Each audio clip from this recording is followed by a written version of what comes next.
Good afternoon, everyone. Thank you so much for joining and your interest in our post-baccalaureate primary care nursing certificate here at UBC Okanagan.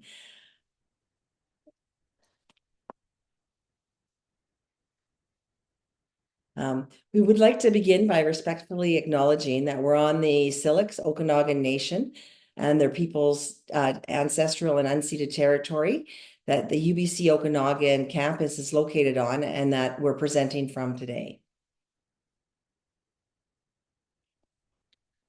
So I am not Jackie Dennison. I am Sheila Epp. I am an associate professor of teaching in the School of Nursing. I have been really involved in developing this program and other programming for UBC Okanagan in relationship to primary health care nursing. So if you're interested, you can check out our website and you will see that we have some other new programming as well in this area. We are a full credited program with a BSN program, baccalaureate program with about 200 students, a Master of Science program that's available to you by distance, and a PhD in nursing as well.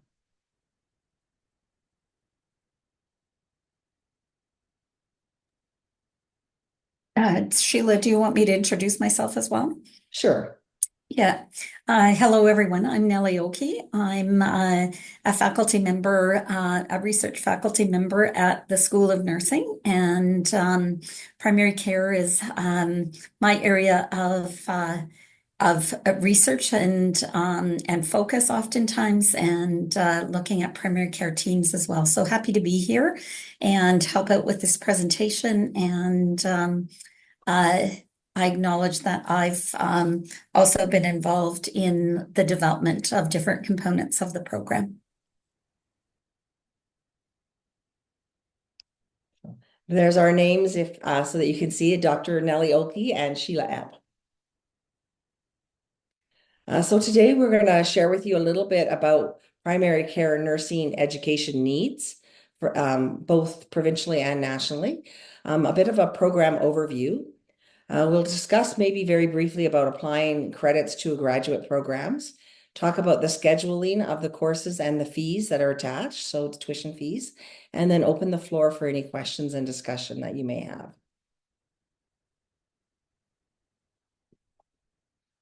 So primary care nursing education primary care has become an increased focus across Canada and in BC as well. If you look at every province, they have some statement around the need for primary care as the first point of access for people to access healthcare, and largely will create access for people to have family care, basically follow-up longitudinal care. Because of this initiative and more clinics and programs opening, there's an increased demand for primary care nurses to fill roles in primary care settings and clinics. We did an environmental scan and we did a look in the literature, and the undergraduate nursing program competencies are not full scope practice and leave nurses that want to work in primary care missing some of the skills and competencies they need for primary care nursing. And so as far as post-degree training programs, there was one originally in Ontario that has been closed. There's one in Nova Scotia that's open only to the nurses that live there. And there is one available nationally online that offers you some information around, it's a one-course program. So I think we are the first in Canada to offer a post-baccalaureate program in primary nursing care. And the goal is that we can be providing high quality care for patients, that they can access family care and have great outcomes and great longitudinal follow-up. I think one of the important things to emphasize here too, Sheila, is the fact that primary care is the foundation of our health system. And if we don't have a strong primary care system, then that leaves our patients, our population at risk. And so by having primary care nurses added to teams that work in primary care settings, that just really will help to build that primary care system and foundation for health in Canada, in BC, and in Canada generally. So Nellie, are you going to take this? Yeah, I think yeah, okay. The post-baccalaureate certificate program is open to both registered nurses and registered psychiatric nurses that are practicing in primary care or wish to practice in a primary care setting. They will generally be part of an integrated team-based practice, and their responsibilities will include illness care, health promotion, disease prevention, rehab, supportive care, administrative responsibilities, research involvement, and quality improvement. The primary care nursing role, it doesn't require a graduate degree. This is a post-baccalaureate certificate, but it does allow you to add additional competencies to those that you have learned in your undergraduate program. And the Canadian Association for Family Practice Nurses has developed a set of national competencies for registered nurses who work in primary care. And those are available online should you wish to have a look at them. Over to you, Sheila. Okay, so the goal is so the post-baccalaureate primary care nursing certificate will provide registered nurses and registered psychiatric nurses with the additional competencies to prepare them to practice in a team-based primary healthcare context. Our programming is opening in January of 2025. Registration is currently open for students to apply. There will be a number of settings in which this will prepare you to work in. Primary care settings are varied across the province and across the country. In the East, they call it family practice nurse. So just so that you know, there are various terms across the nation. But there are primary care networks in British Columbia with physician-owned clinics running some of them and patient-centered homes. There's community health centers and primary healthcare centers. And some of the physician clinics are run and owned by physicians, and some are owned and run by through the health authority. So there's, you know, primary and urgent care settings. There's a number of settings where you will find nurses practicing primary care. So our post-baccalaureate program is designed to make it quite nimble, I think is the word. So there are 3 courses in our programming, and they are all available by distance. So the first 2 are what you would be familiar with in terms of being lecture or theory courses. And they're both 3-credit courses, and they build on one on the other. So you have to do nursing 424 first. And that introduces you to primary care. And then 425 would build on that knowledge and that information for primary care nursing. And then nursing 435 is a 120-hour preceptorship that will allow you to practice in a primary care setting and consolidate the learning that you had from the first 2 courses. And that's a 4-credit course. So 10 credits will give you a post-baccalaureate primary care nursing certificate. So the program requirements are that you must meet the English requirements. So they demonstrate English language competence. And there's further information in the calendar for UBCO on that. We put the link there. Applicants must be practicing registered nurses or registered psych nurses. And we also ask that you're in good standing. So when you register, we'll be asking for your registration number and doing a check to ensure that you are registered. And this is largely because when you go out into practicum in the final course, we need that you're registered in the province that you're practicing in.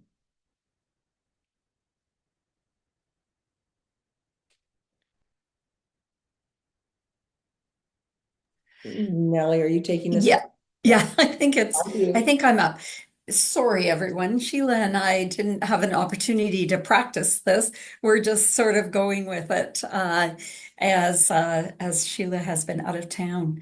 So, anyways, student learning outcomes. So, once students complete the program, uh,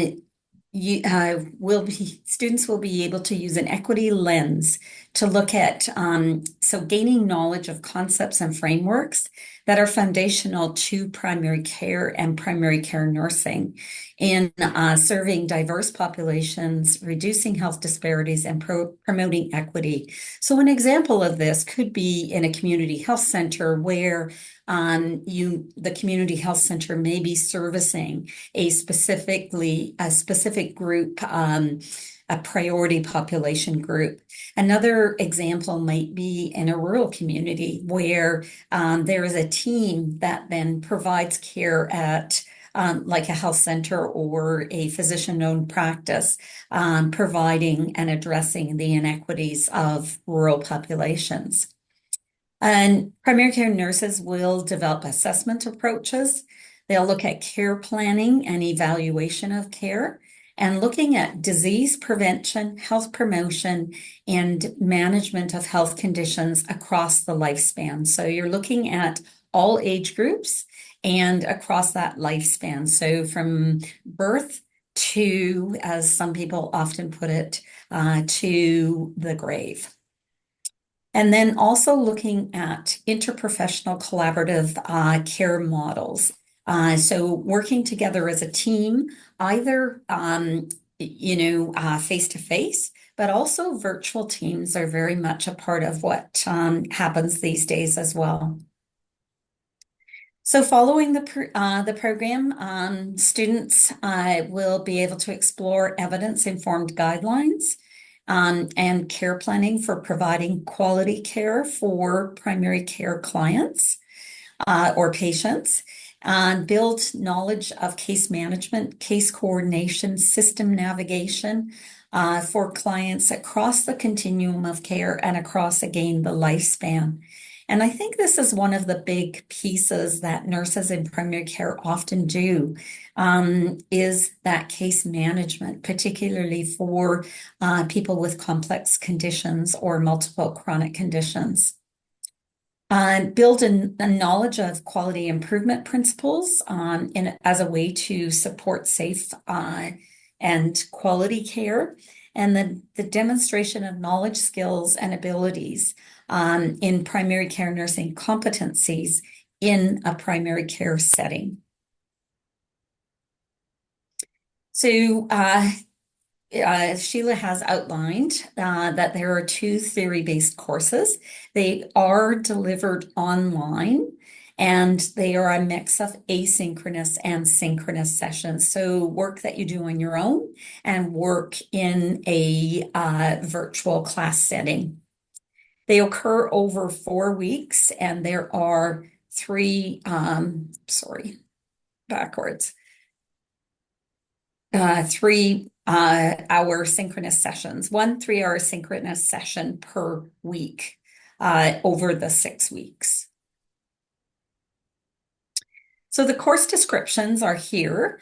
The first course is Nursing 424.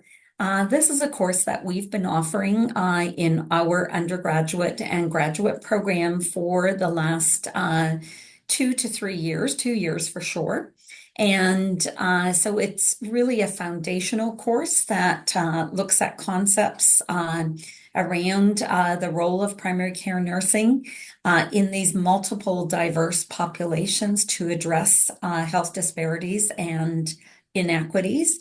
It looks at competencies around assessment, care planning, evaluation of care, building evidence to inform building evidence-informed knowledge of disease prevention, health promotion, and management of health conditions. And then we also have a section in this course on interprofessional collaborative teams and how to work together as a team. The second theory course then builds on that and really looks at the sort of second level of those pieces and building on that knowledge around providing quality care, again, case management, care coordination, system navigation, and then looking at quality improvement and a little bit of a window into research as well. Then we have the practicum course. It is a preceptorship, and I think the number of hours. Sheila, can you remind me the number of hours? I think you said it. Yeah, it's 120 hours. 120 hours, yes. And we will make every effort for you to be able to complete that practicum in your home community setting. We understand that there may be a conflict of interest if you work in that clinic or currently, but we'll do all our best efforts to be able to ensure that you can actually complete that practicum there and not having to travel unless you wish to do that, of course. So this is the preceptorship, so 120 hours over 4 weeks. And then there is, which is 8 credits, for 8 credits, and then 240 hours over 8 weeks, which is a different format that is for our undergraduate students. And so it's not a different format, it's just a longer preceptorship. Given that those students they are not currently registered. And so we're working on a undergraduate pathway as well for the certificate so that the students can take the first theory course, which we already currently offer as an elective, and then the second one as well. And then they would complete one of their 4th year final practicums in doing this preceptorship. Here are the schedules. So as Sheila said, registration is currently open. The first course will be offered in January 2025, although I do believe it doesn't actually start until February. And then the second course will be available in September, again in an online version. And then when you do your practicum really depends on when it works for you, when it works for your practicum setting. And then here are the student fees. So it's an amount per credit, and there's 10 credits for 10 credits for the baccalaureate certificate. And so you can work out there about how much that would cost for roughly around $2,000. And the information again here on registration and fees there is a link for that, and we will be sharing out the PowerPoint following the session. So I'd like to turn it over to Sheila again to see if she has anything else to add. And we'd like to open it up for questions and discussion. Okay, I don't have anything else to add, but I do see 2 questions in the chat. So the first question was asking about certified practice and whether or not this would lead to certified practice. And currently in Canada and in British Columbia, primary care nursing is not seen as a certified practice. The Canadian Family Nursing Practice Association is working on having the modules that they put online be part of certified practice. So it is in process, and I have begun a conversation with CNO to consider whether or not this could be move in that direction for a certificate. But at this point, it'll just be a UBC post-baccalaureate certificate, which would be similar to like a BCIT certificate, right? You would end up with a post-basic certificate, which I think will be quite valuable to you. And I think along that lines, just to let you know, we have been working with our health authority in terms of the developing this course and the program, so that the competencies reflect what their practicing nurses and their nurse leaders support. So that might be helpful for you to know that. The other question in the chat was, if you already work in a primary care setting, do you need to do the preceptorship? The answer to that is yes. The rationale is because whatever scope you are currently working at, we hope to move you forward to a higher scope. And those would be the focus of your preceptorship, would be developing your primary care assessments, maybe some care coordination, some skills that you haven't had the opportunity to date to practice would be the focus of your preceptorship. Just in relation to the other question, it is, Haley, certainly the intent to be offering the courses on a yearly basis. So hoping that is what we are able to do. I just want to also address the question with regards to why do you need to do a practicum? I fully agree with what Sheila says. It never precludes anyone, though, from taking the theory courses. You just will not be able to complete the actual certificate and have that certification. So once the certificate is optioned, can the credits be used to boost the Bachelor of Science grads if interested, pursuing primary care NP program? I think I'll let Sheila speak to the NP program, but what we are doing in our program is that we recognize very much so that we need strong leadership in primary care. And so we are looking at how the certificate can also, some of the credits from the certificate program can be used towards your master's or your graduate, the MSN program in our program. We don't run a primary care NP. Those NP programs currently run out of different schools. And at this point in time, we don't have an arrangement with other programs for any credits towards those. Sheila, did you want to add anything? Yeah, my recommendation would be, if you know what program you're interested in, is to check with their advisor, because I think different graduate programs and different nurse practitioner programs have different requirements in terms of how many electives or credits you can transfer in.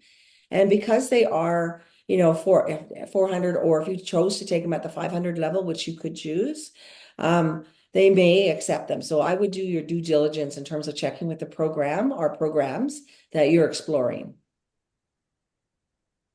So I think there's a couple more questions in the chat. Will we be offering in January 2026? I think Nellie answered that. So the idea is that the course number one, the theory course number one, will be offered every January, and every fall, every September, we'll offer the second theory course, and the preceptorship would follow that. And we do have the ability to allow the preceptorship to happen pretty much any semester. We have 3 semesters at UBC Okanagan, and we can support students in all of those semesters. So there's a lot of flexibility with when you do your practicum.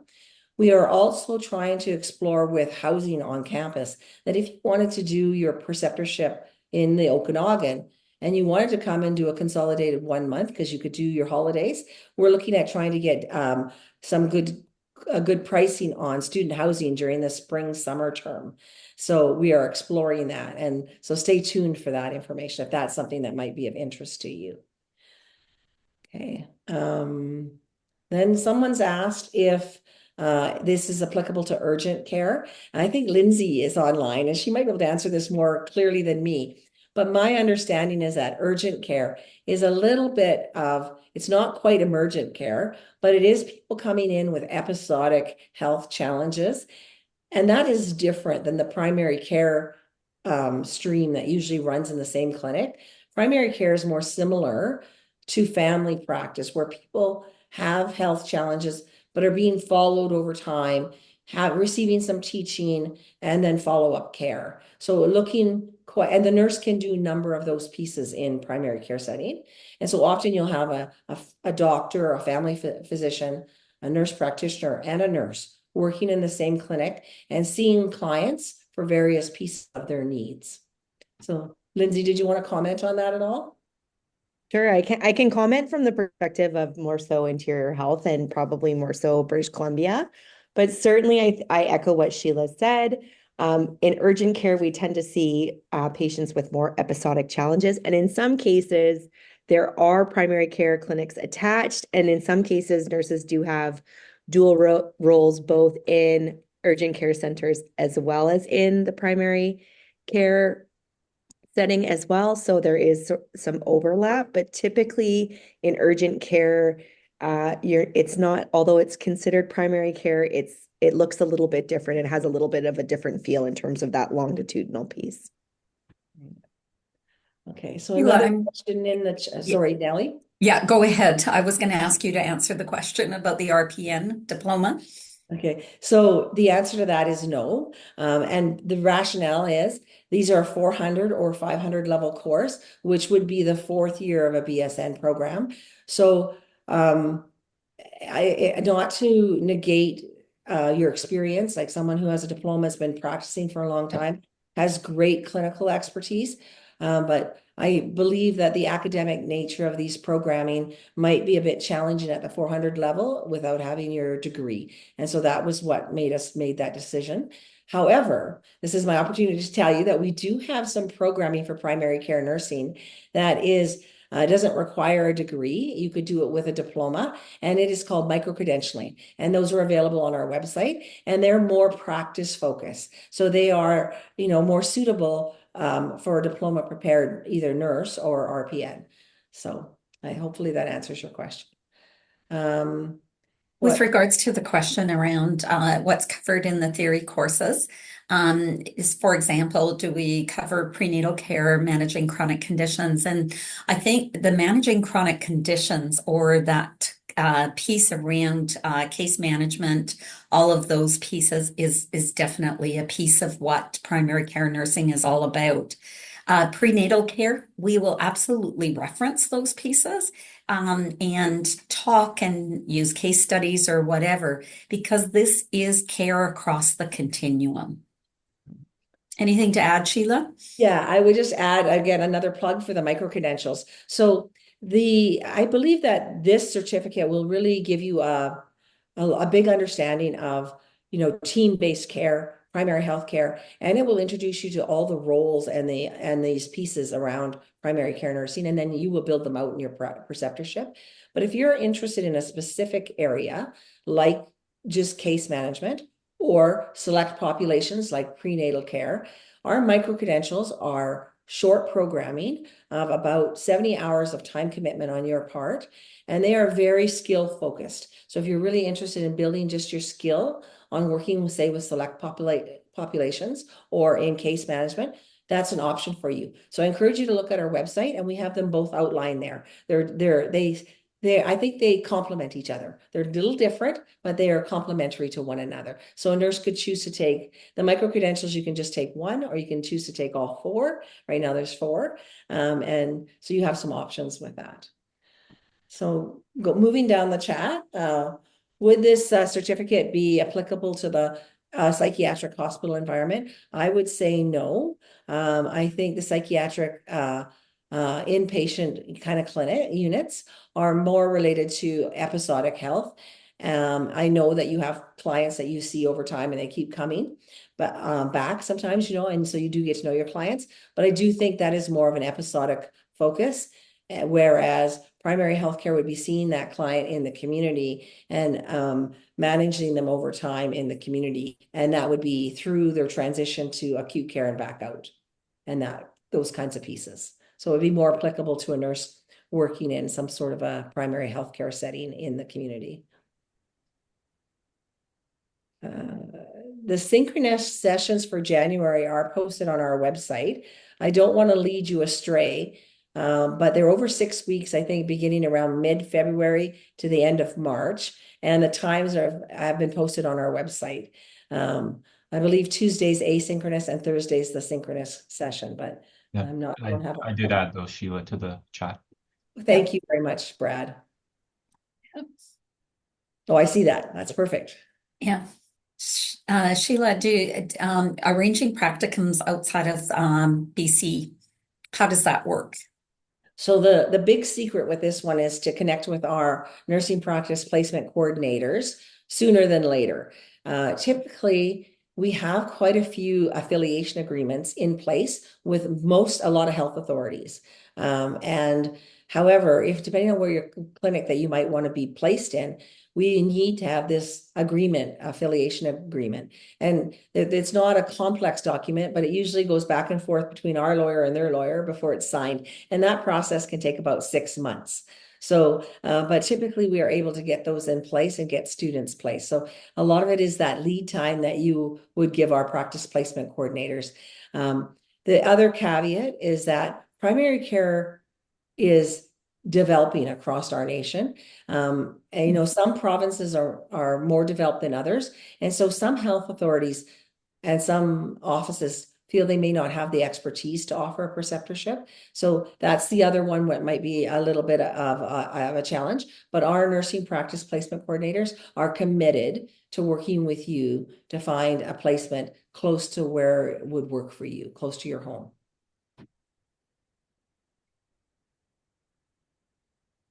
Those are the questions in the chat. I would encourage people just to unmute if you have another question that you'd like to ask or put something into the chat.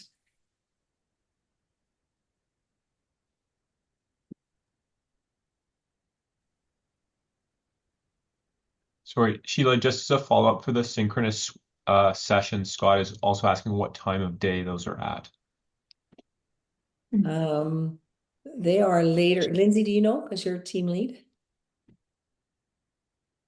They are later in the afternoon. But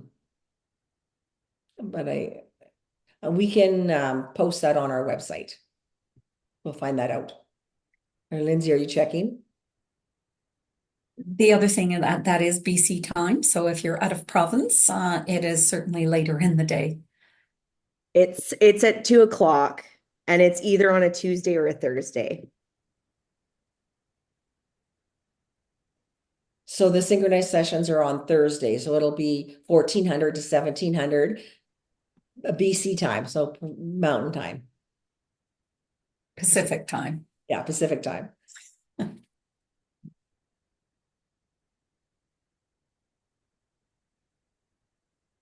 Are there other questions that folks have? I'm just wondering if we could put Sheila's email in the chat so that people can connect with you, Sheila. Sure, I will do that right now. Okay.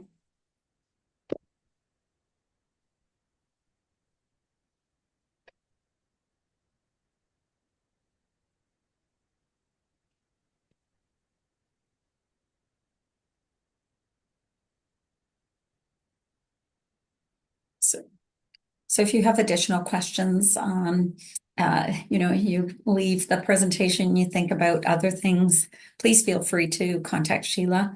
We're happy to be able to answer those questions for you. Are there any other questions?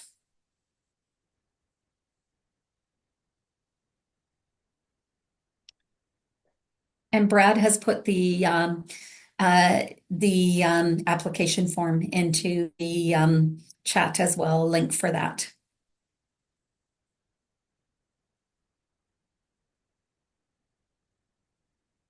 Great. So for those of you still here, thank you so much for joining. And yes, I'm happy to take emails and I'm happy to meet with you if you also have a more complex question that you want to chat with me about. You just send me an email. Great. Thank you, everyone.